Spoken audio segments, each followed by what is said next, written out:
मैं सोनू वर्मा। चलिए आज शुरू करते हैं हम लोग जो चैप्टर पढ़ रहे हैं magnetic effect of electric current, उसी का अगला सेक्शन।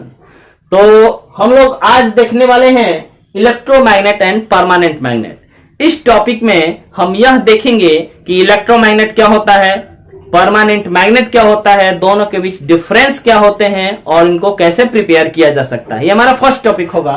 सेकेंड टॉपिक है force on current carrying conductor placed in an magnetic field, यानी कि अगर एक मैग्नेटिक फील्ड है और उसमें एक ऐसा कंडक्टर रखा जाए जिससे कि करंट फ्लो हो रहा है तो उस पर किस तरह का फोर्स होगा और उस फोर्स से क्या क्या इफेक्ट पड़ने वाला है, इसको हम लोग सेकंड टॉपिक में पढ़ने वाले हैं।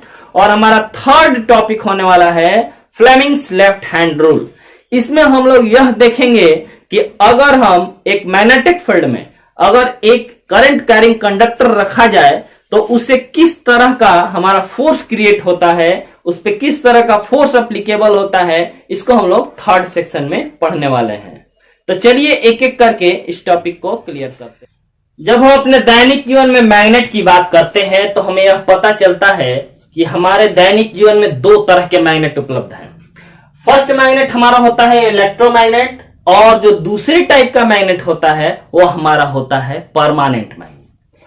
इलेक्ट्रोमैग्नेट एक टेम्पोररी मैग्नेट है, इसको हम लोग इलेक्ट्रिसिटी की मदद से बना सकते हैं, और जो परमानेंट मैग्नेट है वो हमेशा के लिए मौजूद रहता है। परमानेंट मैग्नेट जो होते हैं वो दो तरह के हो सकते हैं। एक नेचुरली, जो कि हमारे नेचर में पाया जाता है, इसका शेप का कोई माने डेफिनेट शेप नहीं है, इरेगुलर शेप के हो सकते हैं।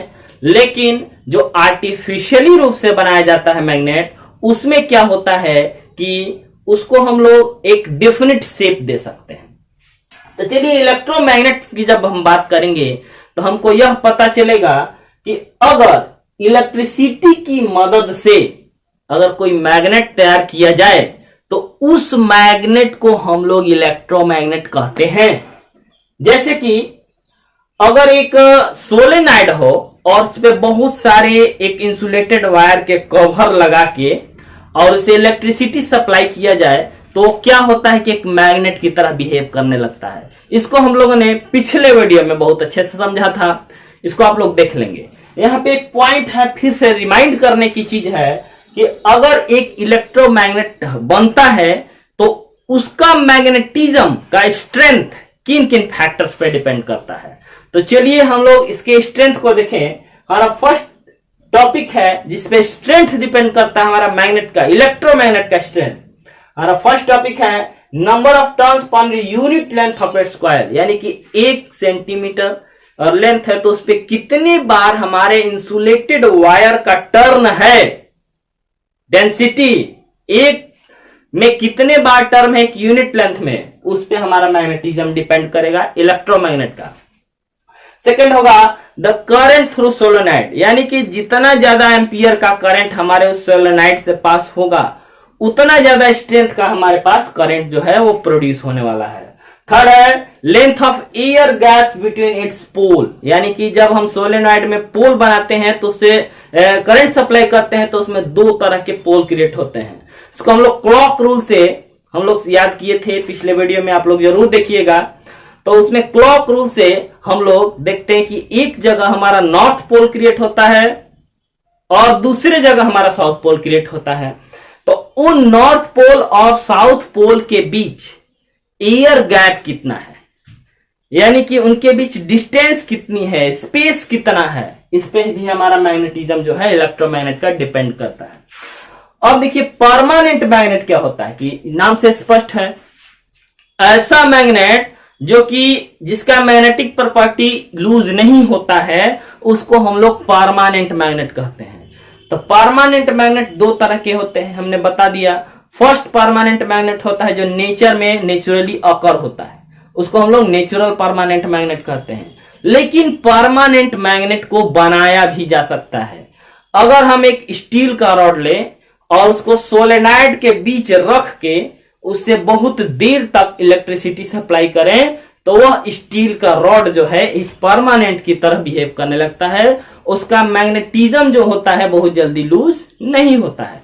तो ये परमानेंट मैग्नेट की प्रॉपर्टी है। परमानेंट मैग्नेट जो होते हैं नेचुरली अकरिंग भी हो सकते हैं और नहीं तो इसको आर्टिफिशियली लेबोरेटरी में बनाया जा सकता है।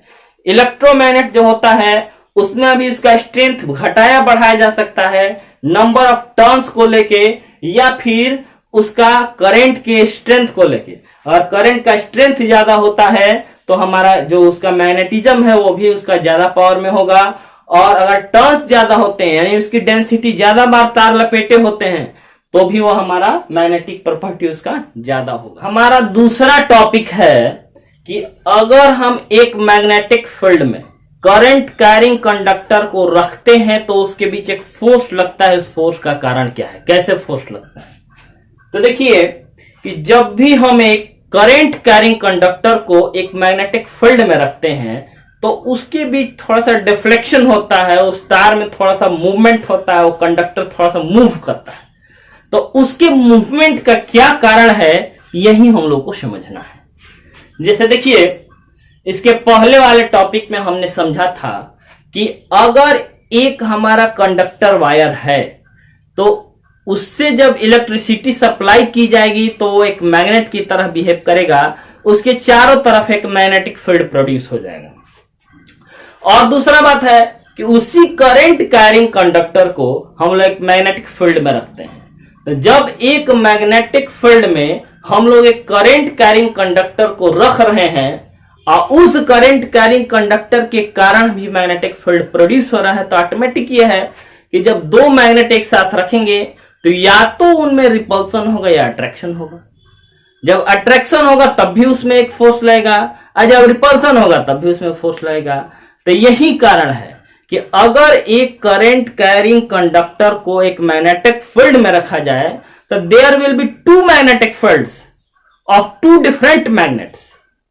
The current carrying conductor itself behaves as a magnet and the another magnet is placed where in which the magnetic field is produced and उस मैग्नेटिक फील्ड में हम इस करंट कैरिंग कंडक्टर को रखते हैं।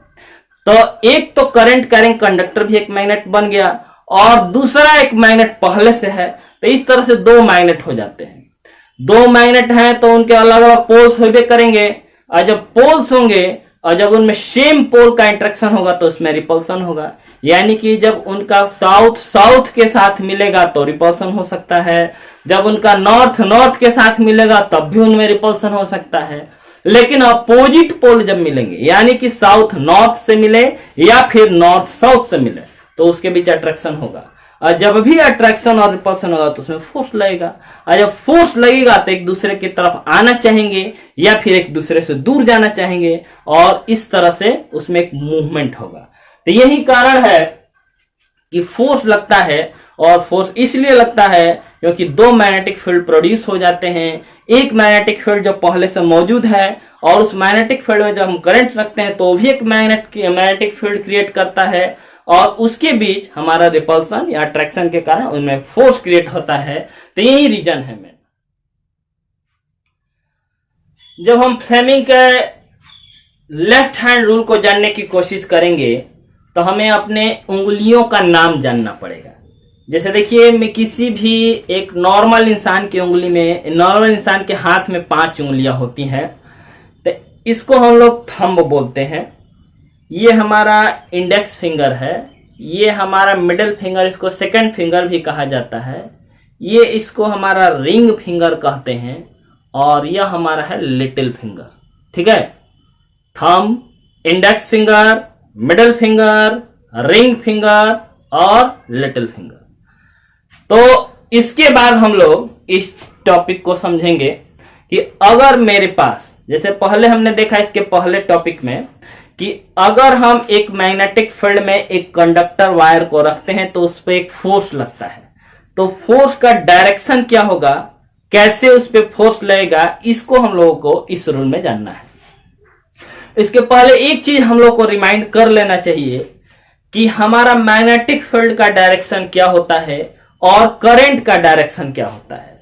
जैसे कि हम जानते हैं कि मैग्नेट में 2 पोल होते हैं, एक पोल नॉर्थ पोल होता है और दूसरा पोल साउथ पोल होता है और उसके चारों तरफ एक फील्ड जो बनता है उसको हम लोग मैग्नेटिक फील्ड कहते हैं और इसको मैग्नेटिक फील्ड लाइन से हम लोग डिनोट करते हैं। अब दूसरी बात ये होती है कि जब हम मैग्नेटिक फील्ड लाइंस को डिनोट करते हैं तो उसका एक डायरेक्शन होता है और वह डायरेक्शन होता है north pole to south pole, यानी कि मैग्नेटिक फील्ड लाइंस जब भी होंगी वो हमारा ओरिजिन उसका नॉर्थ पोल से होगा और एंड जाके होती है हमारे साउथ पोल में। दूसरी बात यह भी हमको जानना जरूरी है कि करंट का डायरेक्शन क्या होता है। तो हमारे किसी भी अगर करंट जहां से प्रोड्यूस हो रहा है तो वहां पे दो टर्मिनल होते हैं, पॉजिटिव है एक निगेटिव। तो हमारे करंट का डायरेक्शन होता है positive terminal to negative terminal, ये भी हमको याद रखना है। तो इसके बाद हम यह देखेंगे कि फ्लेमिंग हमारे क्या कहते हैं कि अगर हम अपने लेफ्ट हैंड की 3 उंगलियों को स्ट्रेच करें इस तरीके से कि उनके इस 90 डिग्री का एंगल होना चाहिए। थोड़ा सा देखेंगे, ये हमारा क्या है इंडेक्स फिंगर, ये हमारा क्या है थंब है और यह हमारा सेकंड फिंगर या मिडिल फिंगर। इन दोनों के बीच में 90 डिग्री का एंगल बन रहा है, देख लीजिए आप। यह जो है इसके बीच में भी 90 डिग्री का एंगल बन रहा है। तो अब देखिए इसका कहनाम क्या है। इसका कहनाम यह है कि अगर हमारा यह एंगल मैग्नेटिक फील्ड के डायरेक्शन को शो करे, जैसे कि आप स्टेटमेंट में देख लीजिए, यहाँ पे four finger point direction of magnetic field और यह हमारा मैग्नेटिक फील्ड के डायरेक्शन को शो करे। यह जो हमारा डायरेक्शन करंट का हो तो यह जो हमारा डायरेक्शन होगा थंब का वो हमारा फोर्स का डायरेक्शन होगा। यह फोर्स का डायरेक्शन को शो करेगा, यह हमारे मैग्नेटिक फील्ड के डायरेक्शन को शो करेगा और यह जो हमारा करंट के डायरेक्शन को शो करेगा। यानी कि अगर मैग्नेटिक फील्ड ऐसे रहे, करंट इस डायरेक्शन में जाए तो मोशन हमारा इस डायरेक्शन में होगा। काफी इंपॉर्टेंट रूल है, इसको जानना हमें बहुत ही ज्यादा जरूरी है क्योंकि इसी का यूज करके हम लोग बहुत सारे मशीनों को यूज करते हैं जो कि हम लोग जानेंगे। फिर से एक बात देख लें, अगर हम अपने लेफ्ट हैंड की 3 फिंगर्स को एक दूसरे के परपेंडिकुलर रखें, जैसे ये इसके परपेंडिकुलर, ये इसके परपेंडिकुलर, इन तीनों को रखें तो हमारा इंडेक्स फिंगर जो है मैग्नेटिक फील्ड को शो करेगा, यह हमारा करंट के डायरेक्शन को शो करेगा और मूवमेंट के डायरेक्शन यानी कि फोर्स के डायरेक्शन को शो करेगा। तो इस तरीके से हम यह क्या करेंगे कि ये जान सकते हैं कि किसी मैग्नेटिक फील्ड में और फोर्स लग रहा है तो उसका डायरेक्शन क्या होगा। तो यहां पे हमारा यह टॉपिक खत्म होता है। इसके बाद जो सेक्शन शुरू होने वाला है हमारे इस पूरे फिजिक्स का काफी इंपॉर्टेंट सेक्शन है, तो इसको हम लोग को ध्यान में रखना है। और ऑनलाइन क्लासेस में ऐसा लग रहा है कि बहुत सारे लोगों को अरुचि उत्पन्न हो रही है, इंटरेक्शन नहीं हो पा रहा है, हम आपसे बात नहीं कर पा रहे हैं, आपकी समस्याएं मेरे तक नहीं आ पा रही हैं। फिर भी हम लोग कोशिश कर रहे हैं इन तथ्यों को एक हल्का सा ही आपका आउटलाइन आपके दिमाग में बैठ जाए, क्योंकि जब भी कभी चैप्टर को शुरू करेंगे तो इसका कुछ ना कुछ आइडिया आपके दिमाग में रहे जिससे आपको आसानी से समझ में आ सके।